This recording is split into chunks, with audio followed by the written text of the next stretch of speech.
ഒരു ആരാധന കൂടുന്നത് 2 ലക്ഷം പേരാ. നിങ്ങളിപ്പോൾ 10,000, 2,000 പേരുണ്ടാവും ചിലപ്പോൾ. പക്ഷെ ഓൺലൈനിൽ ഇത് കൂടുന്നത്, ഒരാഴ്ച കൂടുന്നത് 2 ലക്ഷം പേരാ.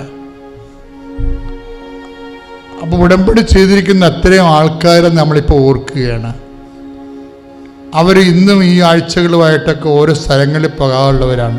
ചിലർ ഇൻ്റർവ്യൂവിന് പോകുന്നു, ചിലർ ടെസ്റ്റിന് പോകുന്നു, ചിലർ കോടതിയിൽ പോകുന്നു, ചിലർ സ്ഥലവളവിന് പോകുന്നു, ചിലർ പഞ്ചായത്തിൽ പോകുന്നു, പട്ടയത്തിന്, ചിലർ പോലീസ് സ്റ്റേഷനിൽ പോകുന്നു.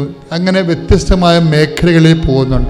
ചിലർ എംബസി പോകുന്നുണ്ട്, ചിലരുടെ കമ്പനി പോകുന്നുണ്ട്, ചിലർ പ്രശ്നങ്ങൾ പറഞ്ഞു തീർക്കാൻ പോകുന്നുണ്ട്. അങ്ങനെ ഒത്തിരി പേരുടെ കണ്ണുനീരാണ് ഉടമ്പടി പേടകത്തിലെ അമ്മയുടെ മുമ്പിൽ ഇരിക്കുന്നത്. നിങ്ങളും അങ്ങനെ തന്നെയുള്ള വിഷമവും വേദനയും ആണോ? കരൾ ഉരുകുന്നു എന്നല്ലേ പറയണത് ബൈബിള്. കരൾ ഉരുകുന്നു. 119, 22 എന്താ പറയുന്നത്? നിൻ്റെ കരൾ ഉരുകുന്നു കർത്താവേ, നിൻ്റെ വാഗ്ദാനങ്ങൾ എൻ്റെ കരൾ ഉരുകുന്നു കർത്താവേ. നമ്മുടെ കരൾ ഉരുകിയാണ് ഉടമ്പടി പേപ്പറല്ലേ നമ്മൾ എഴുതി വെച്ചിരിക്കണം മുഴുവനും. കർത്താവേ, നിൻ്റെ വാഗ്ദാനങ്ങളായി എന്നെ ശക്തിപ്പെടുത്തണമേ. പറഞ്ഞേ, കർത്താവേ എൻ്റെ കരൾ ഉരുകുന്നു, ഉരുകിയ കരളിൻ്റെ നൊമ്പരങ്ങളെ ഞാൻ ഉടമ്പടിയാക്കുന്നു. കർത്താവേ, എന്നെയും എനിക്ക് മുമ്പേ ഉടമ്പടി ചെയ്തു പോയ 10,000ങ്ങളുടെ ജീവിത ദുരിതങ്ങളെ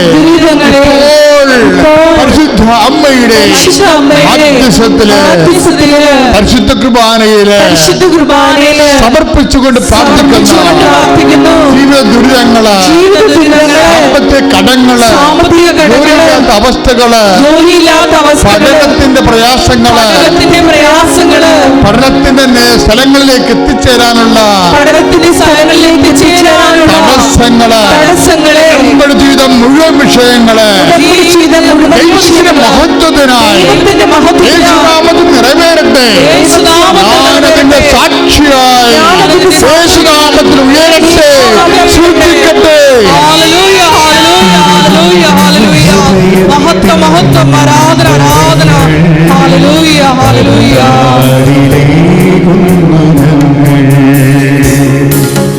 നീ വന്നു സൗഖ്യമേറൂ, നീ വന്നു സൗഖ്യമേറൂ, നീ വന്നു ജീവനേറൂ, ഞങ്ങളിൽ വാസമാകൂ. ഹൃദയരോഗികളെ ഹൃദയഭാഗങ്ങൾ കൈവച്ച് പ്രാർത്ഥിക്കേണ്ടതാണ്. കരൾ രോഗികളെ ഹൃദയത്തിൻ്റെ അടിയിൽ കൈവച്ച് പ്രാർത്ഥിക്കേണ്ടതാണ്. ഉദര രോഗികളെ വയറ്റിൽ കൈവച്ച് പ്രാർത്ഥിക്കണം. മക്കളില്ലാത്തവരെ, സിസ്റ്റ് രോഗികളൊക്കെ ചെറുകുടലിൽ കുരുക്കമുള്ളവരും ഗർഭാശയത്തിൽ മുഴകളുള്ളവരൊക്കെ ഊടിന് താഴെ അടിവയറ്റ് കൈവച്ച് പ്രാർത്ഥിക്കണം. കിഡ്നി രോഗികൾ നടുവിൽ കൈവച്ച് പ്രാർത്ഥിക്കണം. സ്പോണ്ടിലോസിസിൻ്റെ അസുഖമുള്ളവർ, തൈറോയ്ഡ് രോഗികൾ കഴുത്തിൽ കൈവച്ച് പ്രാർത്ഥിക്കണം. ശിരസ് രോഗികൾ, ശിരസ് സംബന്ധമായ രോഗമുള്ളവർ, ശിരസിൽ മാറാത്ത തലവേദന ഉള്ളവർ, അതുപോലെ പഠിക്കുമ്പോൾ ബുദ്ധി ഓർമ്മശക്തി കുറഞ്ഞുള്ളവരൊക്കെ നെറ്റിയിൽ കൈവച്ച് പ്രാർത്ഥിക്കണം. മുടി കൊഴിഞ്ഞു പോകുന്നവർ ശിരസ് കൈവച്ച് പ്രാർത്ഥിക്കണം. എല്ലാം കർത്താവ് തന്നതാണ്. കർത്താവ് തന്നു, കർത്താവ് എടുത്തു എന്ന് ജോബ് പറയുമ്പോഴേ എടുത്ത കാര്യങ്ങൾ തിരിച്ചു കൊടുക്കുന്നുണ്ട് ജോബിന്. നിനക്കും തിരിച്ചു തരുമെന്നാണ് കർത്താവ് പറയണത്. ശ്രദ്ധിക്കട്ടെ, ശ്രദ്ധിക്കട്ടെ.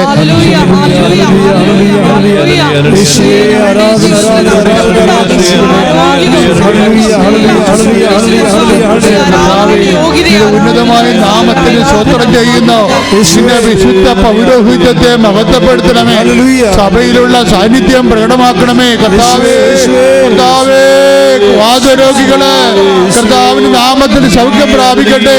കർത്താവേ, കണ്ണിന് കാഴ്ചക്കുറവുള്ളവര്, ചെവിക്ക് കേൾവിക്കുറവുള്ളവര്, വായ്നാറ്റമുള്ളവര്, പല്ല് പൊഴിയുന്നവര്, പല്ലിന് വേദന ഉള്ളവര്, തൈറോയ്ഡ് രോഗികള്, ക്യാൻസർ രോഗികള്, ത്വക്ക് രോഗികള്, കർത്താവ് ഞരമ്പുകൾക്ക് ബ്ലോക്കുള്ളവര്, ഞരമ്പുകളുടെ സിസ്റ്റ് വളരുന്നവര്, ഹൃദയ രോഗികള്, കരൾ രോഗികള്, പാൻക്രിയാസിന്റെ രോഗമുള്ളവര്, നടുവേദനക്കാര്, അസുഖമുള്ളവര്, കിഡ്നി രോഗികള്, യേശുവിന്റെ നാമത്തില് പെരിക്കോസ് രോഗികള്, വിശർത്ത രോഗികള്, ഉള്ളംകാലം മുതൽ ഉച്ചവരെ കർത്താവിന്റെ രക്തം നിറയട്ടെ. ഉള്ളക്കാലം മുതൽ യേശുവരെ കർത്താവിന്റെ രക്തം നിറയട്ടെ. സ്രാവരോഗികള്, ലൈംഗിക ശേഷിയില്ലാത്തവര്, സ്രാവരോഗികള്, ലൈംഗിക ശേഷിയില്ലാത്തവര്, മാറാത്തവര്, രക്തസ്രാവരോഗികള് യേശുവിന്റെ നാമത്തില് സൗഖ്യമാകട്ടെ. ില്ലാത്തവര് യേശുവിന്റെ നാമത്തില് സൗഖ്യമാകട്ടെ.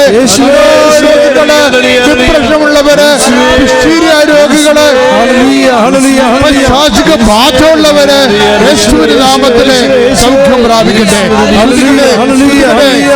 രോഗികള്, വേദികള് യേശുവിന്റെ നാമത്തില് സൗഖ്യം പ്രാപിക്കട്ടെ. ശ്രദ്ധിക്കട്ടെ. സദയത്തോടെ സുഖമായി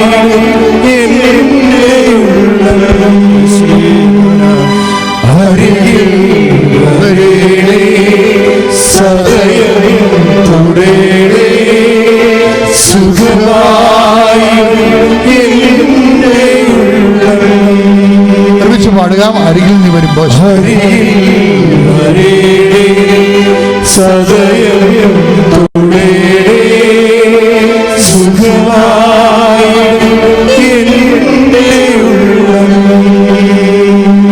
പ്രിയമുള്ളവരെ, നമ്മൾ ഓരോ വിഷയങ്ങളും ഉടമ്പടിയിൽ വച്ചിരിക്കുന്ന ഓരോ വിഷയങ്ങളും ചിലര് IITS പോലെയുള്ള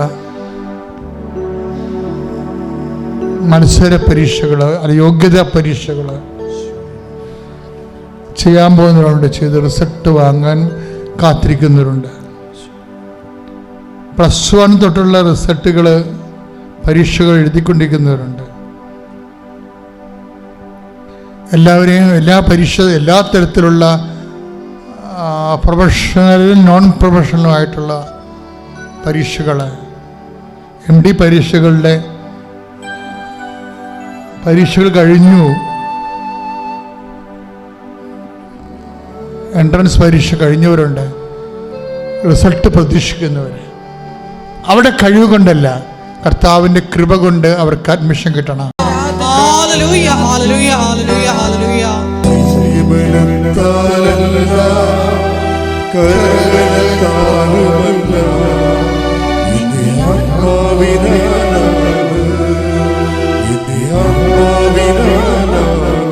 അത് ചെയ്യുമ്പോ വിശ്വാസപ്രമാണം ചങ്കെ കൊണ്ട് ചൊല്ലിയിട്ട് വേണം അത് പ്രയോഗിക്കാൻ. ഇത് വിശ്വാസ പ്രയോഗമെന്ന് പറയും. ഞാൻ നേരത്തെ പറഞ്ഞിട്ടുള്ളതാണ്, പുതിയ ആൾക്കാർ കേൾക്കാം. വിശ്വാസത്തെ ഉടമ്പടിയിൽ നമുക്കറിയാം, വിശ്വാസത്തെ നമുക്ക് പ്രാർത്ഥനയാക്കി മാറ്റാം, വിശ്വാസത്തെ നമുക്ക് പ്രഖ്യാപനമായി മാറ്റാം, വിശ്വാസത്തെ നമുക്ക് പ്രയോഗമായി മാറ്റാം. ഇപ്പോൾ ഉടമ്പടിയിലാണ് പ്രയോഗവിധികളുള്ളത്. വിശ്വാസത്തെ പ്രയോഗമാകും. ഇപ്പോൾ എന്താണ് ഇപ്പോൾ ഇവർ പറയണത്? ഇവർ PT പരീക്ഷയ്ക്ക് പോകും. ഇപ്പോൾ ഈ സ്ഥലത്തിൻ്റെ കാര്യം പറഞ്ഞല്ലേ, സ്ഥലത്തിൻ്റെ കാര്യം ഇവർ ഒപ്പിട്ട് കഴിഞ്ഞപ്പോൾ തന്നെ ഈ വില്ലേജ് ഓഫീസറിന് സാറിനോട് ഇത് കാര്യം പറഞ്ഞു, ഇതാണ് സംഭവം എന്ന് പറഞ്ഞു. പുള്ളി അവിടെ ഇരുന്നിട്ട് അപ്പം തന്നെ പച്ച മഷി എടുത്തിട്ട് സാങ്ഷനാക്കും. ഓൺ ദി സ്പോട്ട് സാങ്ഷനാക്കുകയാണ്. 3 കൊല്ലത്തെ ഫയൽ അവിടെ ഇരിപ്പുണ്ട്. 3 കൊല്ലത്തെ ഫയൽ അവിടെ ഇരിപ്പുണ്ടെന്ന് അറിയണോ? എന്നിട്ട് സാങ്ഷനാക്കിയിട്ട് അദ്ദേഹമാണെങ്കിൽ ഒരു എന്തോ ഹാൻഡിക്യാപ്ഡായിട്ടുള്ള ആളാണ്. അദ്ദേഹം എന്നിട്ട് അവിടെ നിന്ന് വീൽ ചെയർ ഉന്തി അദ്ദേഹം ഈ ആദ്യം മുടക്ക് പറഞ്ഞ ആളിൻ്റെ അടുത്ത് വരും എന്ന് പറയും, സാങ്ഷൻ ആക്കിയിട്ടുണ്ട്, സെറ്റ് ചെയ്തേക്കാൻ പറയും. അപ്പോഴേ എന്നിട്ട് വില്ലേജ് ഓഫീസർ പോകും. അപ്പോൾ ഈ സൂപ്രണ്ട് പറയും, മാഡം എന്ത് ചതിയാണ്, നടക്കത്തില്ല. കാര്യം നിങ്ങളോട് ആദ്യം ഞാൻ പറഞ്ഞില്ലേ, ഇവിടെ ഫയൽ ഇങ്ങനെ ഇരിക്കണം കണ്ടില്ലേ, 3 കൊല്ലത്തെ ഉണ്ടെന്ന് പറയും. അപ്പോൾ ഓക്കെ എന്ന് പറഞ്ഞുകൊണ്ട് ഇവർ പോരും. അവർ അതിൻ്റെ പേരിലൊന്നും പറയാൻ നിൽക്കില്ല. എന്താ കാര്യം? ഉടമ്പടിയിലുള്ളവർ അധികം സംസാരിക്കത്തില്ല. നമുക്ക് അവരോട് സംസാരിക്കേണ്ട കാര്യമില്ലല്ലോ. നമ്മൾ സെൻറ്ററിലല്ലേ സാധനം പിടിക്കുന്നത്. അതെപ്പോഴും ഓർക്കണം നിങ്ങൾ. സെൻറ്ററിൽ പിടിപാടുള്ളവർ അധികം സംസാരിക്കത്തില്ല. അല്ലാത്തവർ മുഖ്യം മൂല്യം വായത്തൊന്നൊക്കെ വിളിച്ച് പറഞ്ഞിട്ട് പോകും.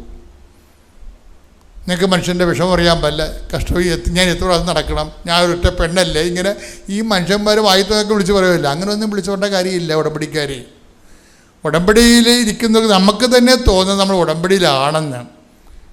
അപ്പോൾ ഇവരൊന്നും മിണ്ടിയില്ല. കാര്യം എന്താണ്? അത് വേറെ സെൻട്രൽ ഓഫീസുണ്ട്, അത് മറിയത്തിൻ്റെ ഓഫീസിൽ ചെയ്യണ കാര്യമാണത്. ഇവർ ചെയ്യണ അല്ലത്. അതവരോട് ചെയ്യും. അത് ചെയ്തിട്ട് മാത്രമേ റിപ്പോർട്ട് ചെയ്യത്തുള്ളൂ. എന്നിട്ട് അവർ കണ്ടു പോകുന്നു. പിറ്റേ ദിവസം ഇവരെന്ത് ചെയ്താൽ ഇവർ ആ ഉപ്പ് കൊണ്ടുവന്ന് ഈ റീസർവേ മാറിപ്പോയ സ്ഥലത്ത് കൊണ്ടുവന്ന് വിശ്വപ്രമാണം ചൊല്ലി അവർ കുർബാനയ്ക്ക് പോയി. കുർബാനയ്ക്ക് പോയിട്ട് ഞായറാഴ്ച തിരിച്ചു വന്ന ശേഷം റീസർവേ മാറിപ്പോയ പുരയിടത്തിൽ കൊണ്ടുവന്ന് ഈ ഉപ്പ് വിശ്വപ്രമാണം ചൊല്ലിയിട്ട് 5 മിനിറ്റ് കഴിഞ്ഞപ്പോൾ തന്നെ ഒരു സർവേയർ ഇവരെ വിളിക്കും. അത് ടൈം കണ്ട ടൈം എന്താ ഇങ്ങനെ നിൽക്കുകയാണ്. 5 മിനിറ്റ് കഴിഞ്ഞപ്പോൾ ഒരു സർവേയർ വിളിക്കും. മാഡം നിങ്ങളുടെ നാളെ 11 മണിക്ക് നിങ്ങൾ ആ പുരയിടത്തിലുണ്ടാകണം, ഞാൻ അളക്കാൻ വരുന്നുണ്ടെന്ന്. നോക്കിയേ, ഇതെങ്ങനെ ഇത് വർക്കൗട്ട്. ഇതാണ് ടൈം ഷോർട്ടണിങ് എന്ന് പറയണത്. ടൈം ഷോർട്ടണിങ്, സമയ ചുരുക്കം എന്ന് പറയും. മറിയം അത് ഒപ്പിട്ട് കഴിഞ്ഞാൽ പിന്നെ ആർക്കും തടുക്കാൻ പറ്റത്തില്ല. ഞാൻ തുറന്ന വാതിൽ ആരും അടക്കത്തില്ല, അടച്ച വാതിൽ ഇവിടെ കൂടെ ശ്രദ്ധിക്കട്ടെ. Hallelujah, hallelujah, hallelujah, hallelujah, hallelujah. യേശുവേ നന്ദി, ഹല്ലേലൂയ, ഹല്ലേലൂയ, ഹല്ലേലൂയ. ഈശോയെ ആരാധന, ആരാധന, ആരാധന. എന്റെ ഈശോയുടെ അമ്മേ, എന്റെ അമ്മേ, എനിക്ക് ഈശോ തന്നൊരമ്മേ. അമ്മേ, എന്റെ അമ്മേ, എന്റെ ഈശോയുടെ അമ്മേ, എന്റെ അമ്മേ, എനിക്ക് ഈശോ തന്നൊരമ്മേ. ആവേ മരിയ, ശ്രുതിയുടെ ഹല്ലേലൂയ. ആവേ മരിയ, കന്യാമാതാവേ, ആവേ മരിയ, കന്യാമാതാവേ, അമ്മേ, എന്റെ അമ്മേ, എന്റെ ഈശോയുടെ അമ്മേ, എന്റെ അമ്മേ, എനിക്ക് ഈശോ തന്നൊരമ്മേ. യെശയ്യാ 22:22. യെശയ്യാ 22:22. ദാവീദ് ഭവനത്തിന്റെ താക്കോൽ, ദാവീദ് ഭവനത്തിന്റെ താക്കോൽ അവന്റെ തോളിൽ ഞാൻ വച്ചു കൊടുക്കും. അവൻ തുറന്നാൽ ആരും അടയ്ക്കുകയോ അവൻ അടച്ചാൽ ആരും തുറക്കുകയോ ഇല്ല. ഇത് ഈശോയ്ക്ക് കിട്ടിയ അധികാരമാണ്. ദാവീദ് ഭവനത്തിന്റെ താക്കോല്, ആ അധികാരമാണ് അമ്മയുടെ മധ്യസ്ഥതയിൽ കൈമാറണത്. അമ്മ അവിടെ കൊണ്ട് ഒപ്പിട്ട് സമയം ആയില്ലെന്ന് പറഞ്ഞാൽ പോലും അമ്മ ഒപ്പിട്ട് കഴിഞ്ഞാൽ ആകാത്ത സമയം ആക്കിയെടുക്കും. എപ്പോഴും എൻ്റെ മക്കളോട് എനിക്ക് ആധിയോടും ഭീതിയോടും കൂടി പറയാനുള്ള കാര്യം, ഞാൻ പറയണത് ഏത് രീതിയിൽ നിങ്ങൾക്ക് മനസ്സിലാവണമെന്ന് എനിക്കറിയത്തില്ല. കാര്യം ഇതിന് ഉടമ്പടിയുടെ ഒരു ജീവിതമുണ്ട്. അത് കുറച്ച് കാര്യം ഉടമ്പടി പ്രകാരം, കുറച്ച് കാര്യം തോന്നിവാസമായിട്ട് എടുക്കുക കഴിഞ്ഞാൽ ഉടമ്പടി ജീവിതമാകത്തില്ല. ഉടമ്പടി ഫുൾ ആൻഡ് ഫുള്ളായിട്ട് തന്നെ ഉടമ്പടി നിലപാടാണ്. ഉടമ്പടി എന്ന് പറയുന്നത് ഒരു നിലപാടാണ്, ശരിക്കും ഒരു സമീപന രീതിയാണ്. എല്ലാം ഉടമ്പടി പ്രകാരം. അവർ സംസാരിക്കാതെ പോകുന്നത് എന്താണ്? അത് ഉടമ്പടി പ്രകാരമാണ്. കാര്യം അവിടെ സംസാരിക്കേണ്ട കാര്യമില്ല. ആ ദൈവത്തിനെ ഏൽപ്പിച്ചിരിക്കുന്ന കാര്യങ്ങളാണ്. നമ്മളവിടെ മാനുഷികമായിട്ട് സംസാരിക്കേണ്ട കാര്യങ്ങളില്ല. കാര്യം മാനുഷികമായി സംസാരിച്ചു കഴിഞ്ഞാൽ ഉള്ള കുഴപ്പമെന്ന് വെച്ച് കഴിഞ്ഞാൽ അരൂപി ചേഞ്ച് ചെയ്യും. നമ്മുടെ ഒരു ജീവിതം എന്ന് പറഞ്ഞ ഒരു ആത്മീയ ജീവിതമാണ്. ആത്മീയ ജീവിതം എന്ന് പറഞ്ഞാൽ നമ്മൾ തെറ്റിദ്ധരിക്കരുത്. ആത്മീയ ജീവിതം എന്ന് പറഞ്ഞാൽ പ്രാർത്ഥനാ ജീവിതമല്ല. ആത്മീയ ജീവിതം എന്ന് പറയുന്നത് ധ്യാന ജീവിതമല്ല. ആത്മീയ ജീവിതം എന്ന് പറയുന്നത് നമ്മുടെ പെരുമാറ്റത്തിൽ നമ്മൾ എടുക്കുന്ന നിലപാടുകൾക്ക് ആത്മീയത ഉണ്ടാകണം. പെരുമാറ്റത്തിലില്ലേ പ്രാർത്ഥിക്കുക എന്നുള്ളത് അതിലെ മീൻസാണ്, മാർഗങ്ങളാണ്. അതൊക്കെ പ്രാർത്ഥനയും ധ്യാനമൊക്കെ ആത്മീയ ജീവിതത്തിൻ്റെ ലക്ഷ്യമല്ല, മാർഗമാണ്. ആരൊക്കെ തെറ്റിദ്ധരിപ്പിച്ച് നമ്മൾ ലക്ഷ്യമാക്കി വെച്ചിട്ടുണ്ട്. ആത്മീയ ജീവിതം എന്ന് പറയുന്നത് ഒരു വ്യക്തി സുവിശേഷ വിഹിതമായ ജീവിതത്തിൻ്റെ കാലാവസ്ഥ ഭേദങ്ങളെ എങ്ങനെയാണ് സുവിശേഷ വിഹിതമായി കൈകാര്യം ചെയ്യുന്നത്, അതാണ് ആത്മീയത. റോമ 8:9. ദൈവത്തിന്റെ ആത്മാവ് യഥാർത്ഥമായി നിങ്ങളിൽ വസിക്കുന്നെങ്കിൽ നിങ്ങൾ ജഡികരല്ല ആത്മീയരാണ്. അപ്പൊ ദൈവാത്മാവ് വസിച്ചാൽ മാത്രമേ നമ്മൾ ആത്മീയരാകത്തുള്ളൂ. അതിൻ്റെ കാരണം വെച്ചാൽ അതുകൊണ്ട് ദൈവാത്മാവിനാൽ വസിക്കണമെന്ന് വെച്ചാൽ ദൈവാത്മാവ് നയിക്കപ്പെടുകയാണ്. നമ്മുടെ എന്തെങ്കിലും കാര്യം തീരുമാനിക്കുമ്പോൾ അത് നയിച്ചുകൊണ്ട് പോണത് ദൈവാത്മാവിനായിരിക്കണം, ലോകത്തിൻ്റെ ആത്മാവിനാലായിരിക്കരുത്. നിർഭാഗ്യവശാൽ നമ്മുടെ പല കാര്യങ്ങളും നയിക്കപ്പെടുന്നത് ലോകത്തിൻ്റെ ആത്മാവിനാലാണ്. ആരെ പറ്റിക്കാം, ഏത് രീതി തരികിട കാണിച്ച് തട്ടിപ്പ് കാണിക്കാം, അതെല്ലാം ലോകത്തിൻ്റെ ആത്മാവിനാലാണ്. ദൈവികമായ കാര്യങ്ങൾ വരുമ്പോൾ കൊള്ളലാഭങ്ങളൊന്നും കിട്ടത്തില്ല. നമുക്ക് ബിസിനസ്സുകാരെല്ലാം ഇവിടെ നിന്ന് ഗുഡ് ബൈ പറഞ്ഞു പോകും. എന്താ കാര്യം? കൊള്ളലാഭം കിട്ടത്തില്ല. പറ്റിച്ചാലും വെട്ടിച്ചാലും അല്ലേ ആൾക്കാർക്ക് കൊള്ളലാഭം കിട്ടത്തുള്ളൂ. ഒന്നെങ്കിൽ സർക്കാരിനെ പറ്റിക്കണം, അല്ലെങ്കിൽ നിങ്ങളുടെ കമ്പോണൻറ്റിനെ പറ്റിക്കണം, അല്ലെങ്കിൽ നിങ്ങളുടെ സപ്ലൈസിനെ പറ്റിക്കണം. ആരെങ്കിലും പറ്റിക്കേണ്ടി വരികയില്ലേ? പറ്റിക്കാതെ തന്നെ ലാഭം ഉണ്ടാക്കണം. പറ്റിച്ചാണ് ലാഭം ഉണ്ടാക്കണമെന്നുണ്ടെങ്കിൽ അത് ലോകത്തിൽ അതിന് കെട്ടിയെടുത്ത് ക്രിസ്ത്യാനിയാകേണ്ട കാര്യമൊന്നുമില്ല. അത് ലോകത്തിലുള്ള എല്ലാവരും ചെയ്യണതാണ്. യേശു ക്രിസ്തുവിനെ മാറ്റി നടത്തിയ എന്ത് പോക്കൃത്തിലെന്നോ കാണിക്കണതിന് ഒരു പ്രശ്നവുമില്ല. ഉടമ്പടി ജീവിതം എന്ന് പറയണത് ദൈവത്തിന് തോന്നണം നമ്മൾ ഉടമ്പടിയിലാണെന്നുള്ളത്. അതുകൊണ്ടാണ് ഈശോ ഒരു കഷ്ണം ചേർത്തത്, ഞങ്ങളെ പ്രലോഭനത്തിൽ ഉൾപ്പെടുത്തുക. അതാണ് സംഭവം. അതൊക്കെയാണ് കഷ്ണം ചേർത്തിക്കേണ്ടത്. കാര്യം ഇതെല്ലാം ചീട്ട് കൊട്ടാരം പോലെ തകടം മറിയണ ഒറ്റ സാധനമാണ്. വശകേട്ട് ഒരു പ്രലോഭനം വന്നാൽ മതി. പ്രലോഭനം പറഞ്ഞെങ്കിൽ ഈ പ്രലോഭനം ഉണ്ടായി അതിനെ അടിപ്പെട്ട് കഴിഞ്ഞാൽ പിന്നെ ഇവനെ പ്രലോഭനവും കൊണ്ടുപോയിക്കൊള്ളൂ. ഇവൻ്റെ ഗുണവത പിന്നെ പ്രലോഭനമേ ഇവനും ഉണ്ടാകത്തുള്ളൂ. ഒരു പ്രശ്നം അതാണ്. ഇത് എപ്പോഴും നമ്മൾ ശ്രദ്ധിക്കണം.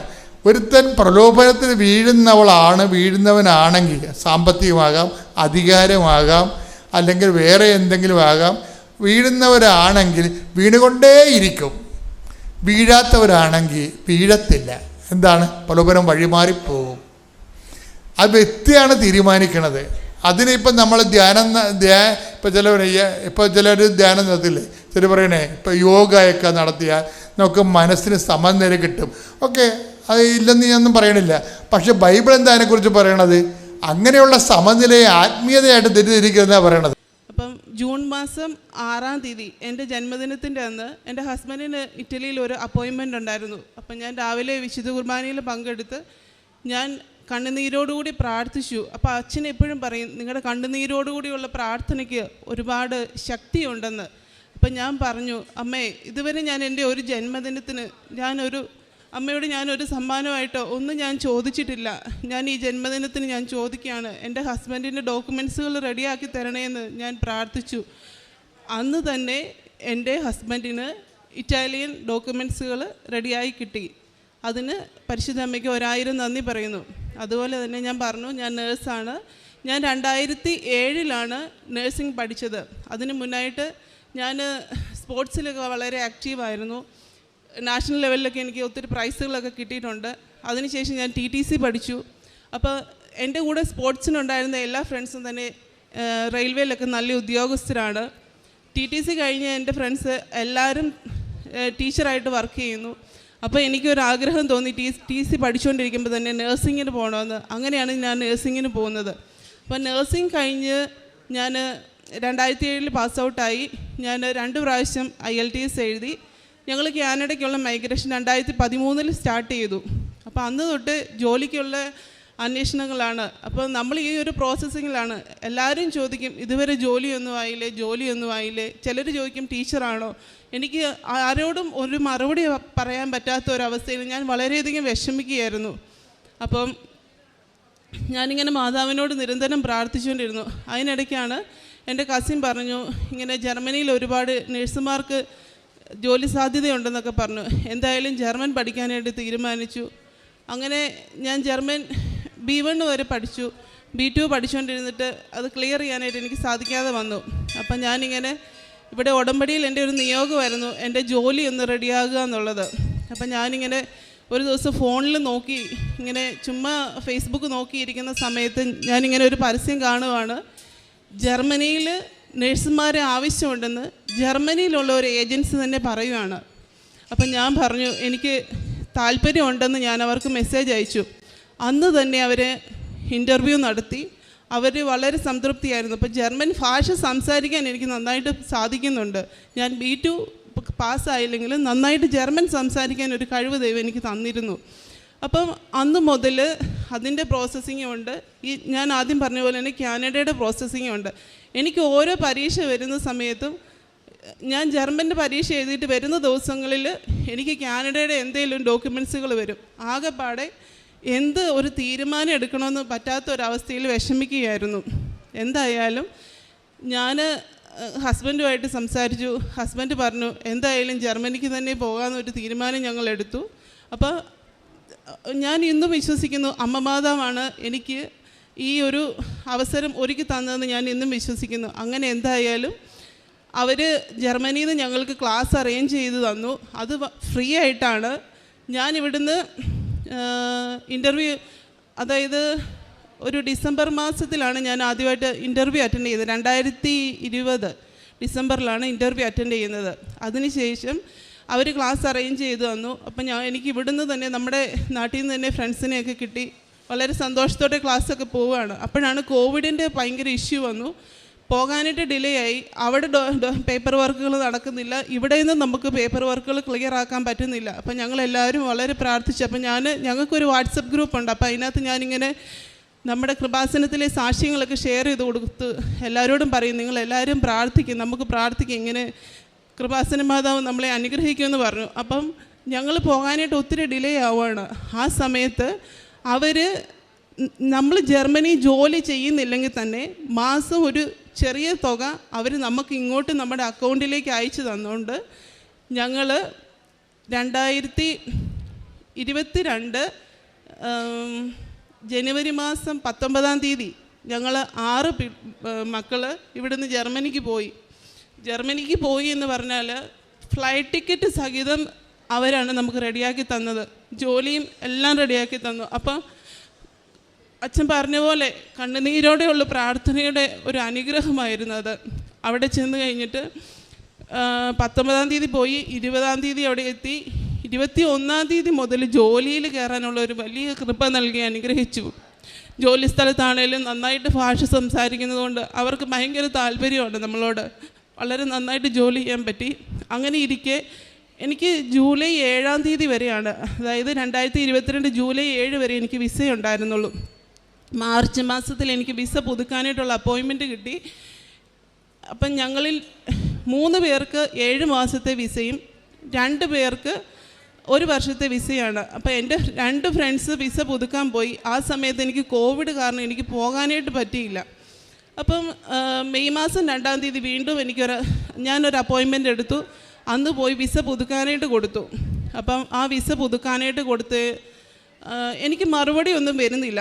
അപ്പോൾ ജൂലൈ മാസം 21, അതായത് ഞങ്ങൾക്ക് ജർമ്മനിയിൽ നമ്മളിപ്പോൾ ചെന്ന് കഴിഞ്ഞാലും അവിടെ നേഴ്സിങ്ങിൻ്റെ ഒരു എക്സാം നമ്മൾ പാസ്സാവണം. അതായത് നമ്മളിവിടെ ഇംഗ്ലീഷിൽ പഠിച്ചത് മുഴുവൻ നമ്മൾ ജർമ്മൻ ഭാഷയിൽ പഠിച്ച് നമ്മൾ അവിടെ ഒരു എക്സാം എഴുതണം. ആകെ നമുക്ക് 2 ചാൻസേ കിട്ടത്തുള്ളൂ. ആ 2 ചാൻസിൽ പാസ്സായില്ലെങ്കിൽ ഒന്നുകിൽ നമ്മൾ നാട്ടിലേക്ക് തിരിച്ചു പോരുക, അല്ലെങ്കിൽ അവിടെ നമ്മൾ നേഴ്സിങ് ഒന്നുകൂടി പഠിക്കുക എന്നാണ്. അപ്പം ഞാൻ 2007 ഞാൻ പഠിച്ച് പാസ് ഔട്ട് ആയത്.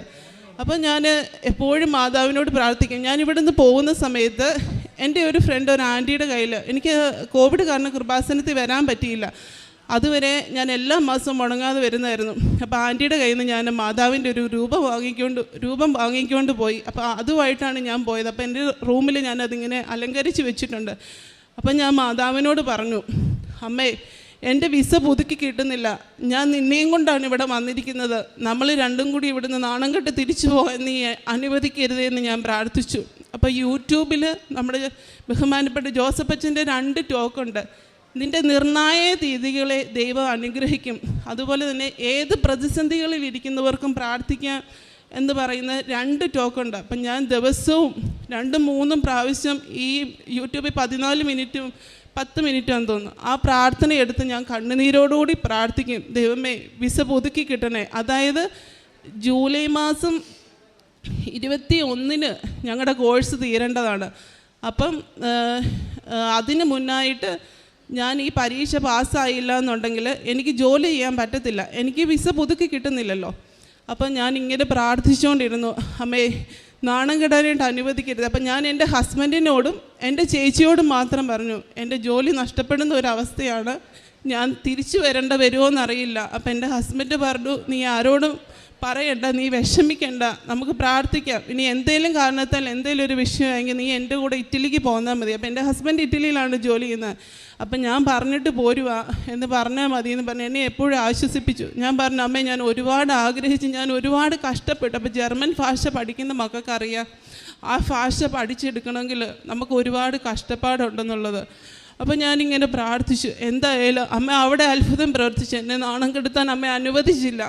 ഞങ്ങളുടെ സ്കൂള്, ഞങ്ങൾ പഠിക്കുന്ന ഇൻസ്റ്റിറ്റ്യൂട്ട് കൊറോണ കാരണം അമ്മ അത് ക്ലോസ് ചെയ്യിപ്പിച്ച് ഞങ്ങളുടെ കോഴ്സിൻ്റെ കാലാവധി നീട്ടി. അതായത് സെപ്റ്റംബർ മാസം വരെ ആ കോഴ്സിൻ്റെ കാലാവധി നീട്ടി.